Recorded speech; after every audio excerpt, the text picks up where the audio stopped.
Let's talk basic color theory, but more than that, let's begin getting practical in Adobe Photoshop. Previous lessons in this set, we've talked about efficiency, color calibration of the monitor. All of these things are leading us up to finally getting practical in this program, and that's what we're about to do. Look over on the left. I want to introduce you to my little friend. I call that the amazing 10-step Grayscale Wedge. What is it going to do? It's going to change your life on how you do basic color correction in Adobe Photoshop. How do you get one? Don't make them. Although, in this lesson, it's all right if you print out the one that I'm giving you. I gave you one in your student work folder. Go ahead and print it out. It will be fine for this lesson. However, this right here is 80% gray, 70, 60, 50, 40. You get the idea. Each one is 10%. I don't know of an inkjet printer or a laser printer that can produce a perfect 50% dense gray or 40. In this lesson, it's probably not that important, but as we get more involved in lessons to come in this set, you'll want one, you'll need to buy one. Where do you get them? Photo stores. Go to a photo store, a good one will have one. They're either called 10 or 11-step gray wedges. Make sure that you find out when it was made, not when you bought it. Add 1 year to that and write it on the back of the gray wedge. Why? Because they'll fade eventually. That black won't be 100% black. It takes about 1.5 years for that to happen, but let's cut this thing off early.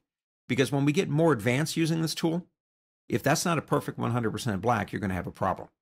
So I would suggest buy one. Keep it out of the light. Put it somewhere where it's dark. Pull it out when you need it. How are we going to use it? You're going to love this. Let's start with this one right here.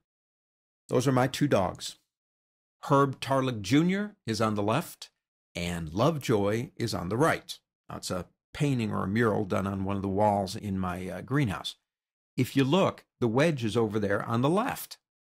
What's it doing there? It's going to help me fix this image with one click.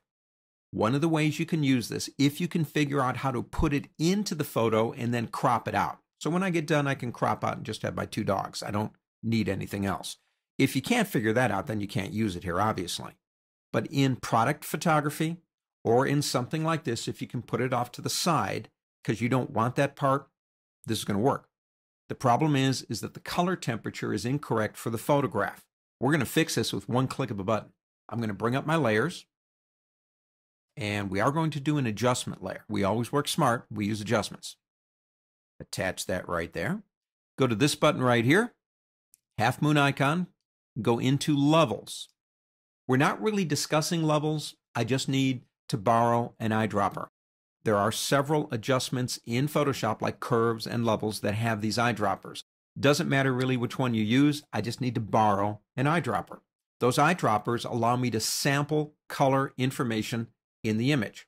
You've got one for shadows, one for highlights, and that's the one we want. That's midtones. Midtones set things back to a neutral gray, and that's exactly what we need here. That 10-step gray wedge has shifted just like the image has shifted. Do this. Go into levels in this case, select the middle eyedropper, go into about the middle, about the 50% gray, click one time and watch what happens. One click of a button solved my color problem. Let's do another one. This one's practical too. Scanners. I love my scanner, don't get me wrong, but by the time the scanner takes that image, digests the color information, and brings it over into Photoshop, there's usually a shift enough that I need to do some curves or level adjustment to make it work.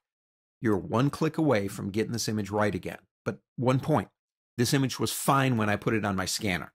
It looks like this because of what my scanner did to it. And I will admit what I did to prove this point is I disabled all my scanner information on collaborating with Photoshop. So this is what it gave me. It also gave me a gray wedge that's the exact same shift as the photo.